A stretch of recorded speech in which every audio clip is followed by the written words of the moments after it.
The shadow tenant. In 2015, Emily, a recent college graduate, moved to Chicago for her first job. Money was tight, so she jumped at the chance to rent a tiny studio apartment downtown for an unbelievably low price. When she signed the lease, the landlord, an older man with a nervous smile, mumbled something about peculiar noises in the unit. Emily, eager to save money, brushed it off, assuming it was just the building's age showing. Her first night was uneventful, though she noticed a strange draft near the closet. By the second night, things changed. As Emily lay in bed scrolling through her phone, she heard faint whispers, just soft enough to make her doubt her own ears. At first, she thought it was the wind or perhaps her neighbor's TV. But the sounds continued. They were subtle yet persistent, like someone whispering just out of earshot. By the third night, the whispers became distinct, forming words that sent shivers down her spine. "Get out. She's watching you." Emily tried to rationalize it. She searched her apartment for an open vent or a hole in the wall but found nothing. Desperate to calm her nerves, she convinced herself that stress and lack of sleep were making her imagine things. But deep down, she knew something was wrong. The following day, she confronted the landlord. When she mentioned the whispers, his face grew pale. He tried to laugh it off, saying, "This building is old. Sounds travel in weird ways." But when Emily pressed him, his tone shifted.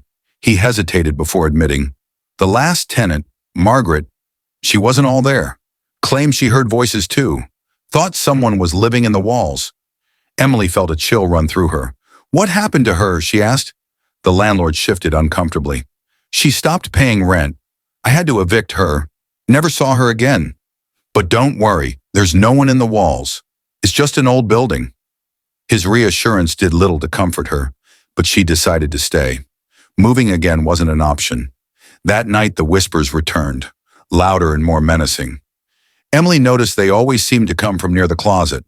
Determined to prove to herself that there was nothing to fear, she grabbed a flashlight and opened the closet door. The draft she'd noticed earlier was stronger now. It seemed to be coming from a panel on the back wall of the closet. Her heart raced as she pried it loose, revealing a dark, narrow crawl space. The air was musty and foul, reeking of rot. Inside, she found something that made her stomach turn. A nest of sorts. A filthy blanket, empty food wrappers, and claw marks on the wooden beams. Someone had been living here. Before she could react, a sound came from deep within the crawl space. A faint shuffling noise. Panic set in. She scrambled to her feet, slamming the panel shut. As she turned to leave the closet, she froze. A figure stood in the doorway. It was a woman, gaunt and disheveled, with wild, sunken eyes. Her hair hung in greasy tangles, and her clothes were little more than rags. Emily recognized her from an old photo in the hallway, a photo of Margaret. Margaret's cracked lips curled into a grin. "You shouldn't have opened the door," she hissed. Emily's scream echoed through the building, but no one came to help.